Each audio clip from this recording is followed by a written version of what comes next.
Estamos de volta com o programa Opinião Pernambuco, dentro da série Eleições 2012, entrevistando o candidato a prefeito do Recife, Humberto Costa. Os jornalistas convidados de hoje são a Inês Calado, do portal NE10, e o Gilvan Oliveira, do Jornal do Comércio. Bem, a Inês ficou de fazer a próxima pergunta, então está com você a palavra. Candidato, eu dei uma olhada no seu programa de governo e eu não observei um programa específico para a área de alfabetização. Amanhã, inclusive, Paulo Freire, o grande educador pernambucano, se ele estivesse vivo, estaria completando 91 anos de idade. E assim, eu queria saber, o Brasil ainda tem quase 15 milhões de analfabetos. E qual seria, se o senhor, eu não encontrei no seu programa de governo, se existe um programa específico para a gente diminuir esses números aqui na capital, algum programa específico para adulto, tirar essa grande dívida que a gente tem com a população brasileira. Não, a Prefeitura da cidade do Recife, ela já tem todos aqueles programas federais que tratam de alfabetização, que tratam de conclusão do ensino médio, que tratam de recuperação de anos perdidos. Então, a gente tem aqui o EJA, a gente tem o Brasil alfabetizado, e é por intermédio do Brasil alfabetizado, com os recursos do governo federal, com os mecanismos que foram criados, que nós pretendemos reduzir a quantidade de pessoas não alfabetizadas na nossa cidade e dos chamados analfabetos funcionais também.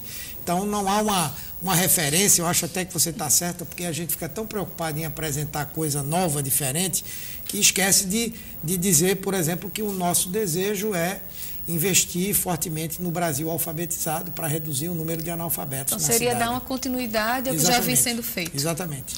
Senador, por que há tantas áreas escuras no Recife, sobretudo nas periferias, favorecendo a violência? E aí, ao falar em violência, eu trago uma outra pergunta. O senhor entende que segurança é uma questão que deva estar no âmbito do Estado ou a Prefeitura também tem que abraçar essa causa? Bom, a Prefeitura tem que abraçar essa causa. Uma das maneiras de ajudar é desenvolvendo todo um trabalho de produzir um ambiente que seja desfavorável à proliferação da violência. Então, ambientes urbanos limpos, ambientes urbanos bem iluminados, e aí está o Reluz, que é um programa importante. Então, são problemas de gestão que existem para fazer com que as coisas funcionem.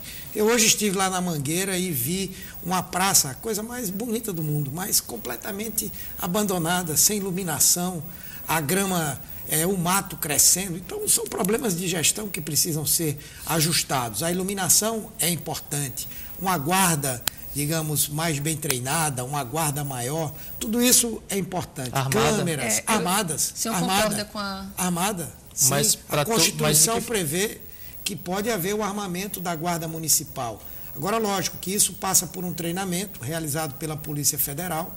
A Prefeitura do Recife, desde abril, negocia com a Polícia Federal esse treinamento dos guardas municipais e eles devem ter a possibilidade de usar a sua arma. Seria uma quarta polícia? Nós já temos a federal, a polícia militar, o papel a polícia constitucional das guardas municipais é muito claro.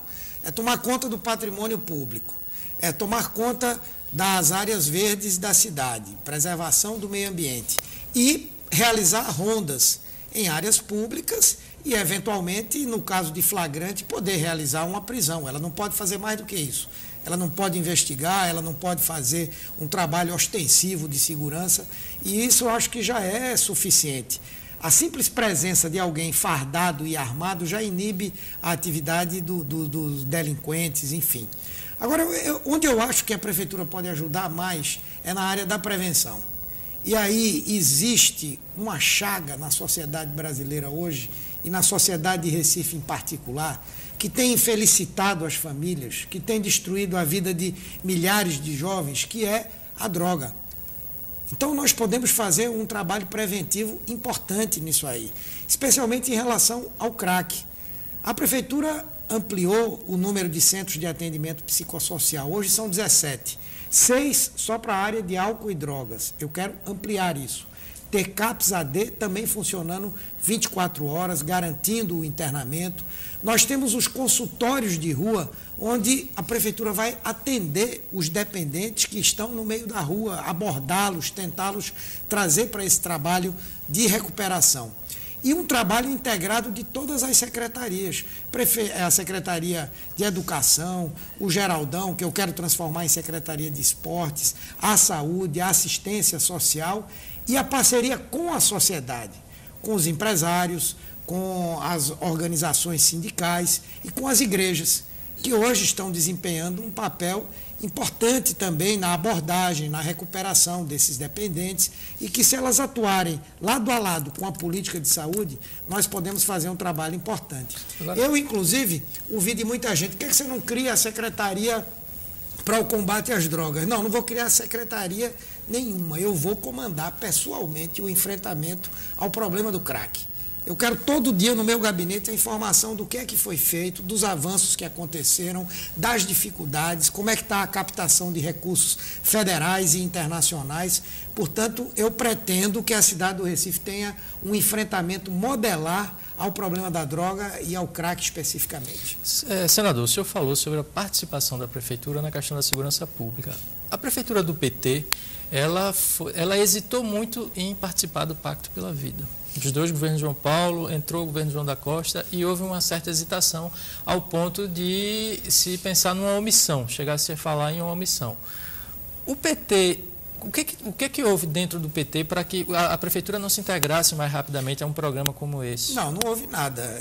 E ao que eu saiba, na gestão de João Paulo, nós desenvolvemos muitas ações importantes na segurança. Foi na gestão de João Paulo que o programa Segurança nas Escolas se desenvolveu.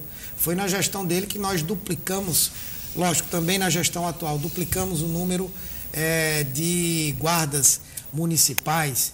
E o PT não tem nenhum preconceito contra a política de segurança pública. Aliás, os dois maiores exemplos de política de segurança municipal que são referenciais no Brasil hoje foram administrações do PT. Diadema, com a chamada Lei Seca, a partir de 11 horas, meia-noite, lá todos os bares são fechados, houve muitos resultados disso aí. Hoje há quem questione, mas foi uma política pioneira. E Canoas, lá no Rio Grande do Sul, onde uma ação articulada com utilização de tecnologia, de inteligência, de câmeras, enfim, também propiciou uma redução da violência. E não há nenhum preconceito, ao contrário, eu quero integrar o Recife ao Pacto pela Vida. Hoje ele já está, mas eu quero ter uma participação mais ativa. Antes de mais nada, pegar todas as câmeras da CTTU, vão estar à disposição da Secretaria de Defesa Social. Nós vamos ampliar o número de câmeras e todas elas eu quero implantar na articulação com a Secretaria de Defesa Social. Quero participar do comitê gestor do Pacto pela Vida representando o Recife. Eu, pessoalmente, quero participar. O senhor traria para cá um programa como esse, por exemplo, de que todos os bares estivessem fechados a partir de meia-noite? Veja, eu acho que cada cidade tem a sua realidade, não é? E aqui já se tentou implantar essa medida, eu me lembro que foi até aprovada uma lei, mas isso não vingou. Nós temos que discutir. Eu estou aberto a discutir qualquer proposta. Agora, acima de tudo, essas coisas que têm um conteúdo polêmico, que interferem na vida das pessoas, as pessoas precisam ser ouvidas, né? E o meu compromisso é esse: qualquer mudança que implique numa transformação radical da forma de se trabalhar a segurança pública, eu vou ouvir a população. O senhor falou agora de população, né? Da importância da população ser ouvida. A gente está enfrentando agora um problema seríssimo com relação ao binário ali da Zona Norte. E aí, assim, quais são as propostas que o senhor teria para resolver esse grande problema da mobilidade aqui? Acho que o Gilvan também pode acrescentar. E também eu queria acrescentar a questão da Agamenon. Isso. Porque a Agamenon entrou no debate eleitoral logo no início, constrói viaduto, tira viaduto, constrói elevado. O senhor tem uma proposta que o senhor defendeu quando era secretário da cidade, de um elevado que o governador apelidou de Minhocão. E qual é a proposta dentro da questão da mobilidade sobre a Agamenon, mobilidade como um todo, mas a Agamenon especificamente, que me parece que ali vai ter que ter uma intervenção de todo jeito? Olha, o enfrentamento ao tema da mobilidade, em primeiro lugar, nós temos que trabalhar uma coisa fundamental, falando de carro, de ônibus, de bicicleta, de tudo, que é a engenharia de tráfego. Uma das coisas que nós precisamos fazer é aparelhar adequadamente a CTTU. Não sei se você lembra, no processo de municipalização do trânsito, lá em 2003, os funcionários que vieram formar a CTTU eram funcionários da CTU, que era uma empresa de transporte, não uma empresa de trânsito. De forma que hoje a grande maioria dos técnicos, eles são ocupantes de cargos comissionados. Nós precisamos fazer concurso público, contratar engenheiros de tráfego, técnicos, para que a gente possa melhorar a gestão da CTTU. Essa é uma questão que eu pretendo fazer. Já o tema da mobilidade, de um modo geral, ele tem que ser visto em vários aspectos. O primeiro deles, qual é a prioridade na cidade? É o cidadão, é o pedestre. Isso implica... Não tem sido assim, não é? Não tem sido essa a prioridade. Não tem sido. Não, tem sido, eu diria que tem sido, mas precisa ser mais. Então, primeira coisa, o pedestre. O pedestre precisa de quê? Para se movimentar. Calçadas boas, bem construídas, que também não recuperadas temos, né? E mantidas, não é?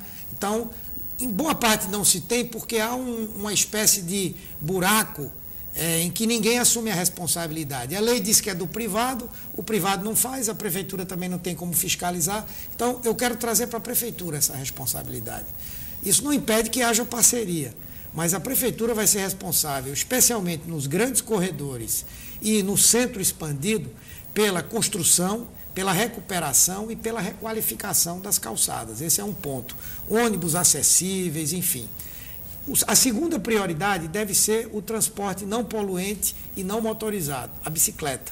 Recife, apesar de ser uma cidade com muitas dificuldades, ruas estreitas, mas ela pode ser uma cidade com ciclovias. A primeira que eu quero fazer é a integração da ciclovia da Avenida Beira-Mar, passando por Brasília Teimosa, chegando ali no Museu a Céu Aberto de Brenan, uma travessia pelo Rio e a transformação daquela ciclofaixa do Recife Antigo numa ciclovia que se articula com a Avenida Norte. Chegaria a quantos quilômetros? Ela aí deve chegar aproximadamente aí a uns 20 quilômetros ou mais. Se fizer um comparativo com países mais desenvolvidos que fazem uso da bicicleta, é irrisório, né? Eu estou dando um exemplo, mas esse exemplo aí, que pode ser feito rapidamente, alguém que mora em Boa Viagem vai poder trabalhar no Tacaruna e ir de bicicleta. Mas até a ciclofaixa que foi colocada agora, houve todo esse problema, uma ciclofaixa... Porque essas coisas precisam de planejamento. E parece que não houve, precisam de estudos adequados para serem feitos. E mais essa uma proposta vez, que eu estou fazendo, diálogo com a sociedade. Nós temos perfeitamente condição de fazer. Como é possível se fazer uma ciclovia na Mascarenhas de Moraes, integrando o Jordão, que pelo canal do Jordão já vai ter ciclovia, integrando o Ibura, que a Radial Sul não só vai ter corredores de ônibus exclusivos, mas pode ter ciclovias também. E aí alguém que mora em Boa Viagem pode trabalhar no Ibura ou trabalhar no Jordão, na sua bicicleta. Se a gente começar com coisas pequenas, eu acho que as coisas caminham melhor. Se a gente pensar em 400 quilômetros de ciclovia, no final das contas não se faz nada. Agora, senador, o senhor falou aí... Deixa eu chegar na Agamenon. Sim, então vamos lá. Eu vou falar só da Agamenon, então. Eu defendo uma alternativa que foi proposta pelo arquiteto Jaime Lerner, que ele elaborou a pedido da Urbana, que é o Sindicato das Empresas de Ônibus, e que é um elevado por sobre o canal Derby-Tacaruna, que não é um minhocão. É uma estrutura metálica leve, moderna, bonita e que tem perfeitas condições de ser implantado a um custo barato. É um pouco mais caro do que os viadutos. Porém, os viadutos que estão sendo propostos, eles não tiveram estudos adequados para se defender aquela proposta. Como é que eu vou fazer um viaduto que sai da rua Montevidéu e vai para Rosa e Silva? Qual é o estudo que eu tenho de como vai ser o tráfego numa rua que já está completamente congestionada? Qual é o prejuízo que eu vou gerar ao patrimônio das pessoas que moram ali com a construção de um minhocão? Qual é o efeito ambiental que aquilo tem? Eu desconheço a existência desses estudos. Então, não quer dizer que eu, como prefeito, não vou querer que... Pode não ser os 4, podem ser 2, pode ser 1, mas mesmo assim a gente tem que estudar as coisas. Não é assim, não é qualquer um que vai chegar no Recife e vai querer fazer uma obra, tem que ser amplamente discutido com a prefeitura.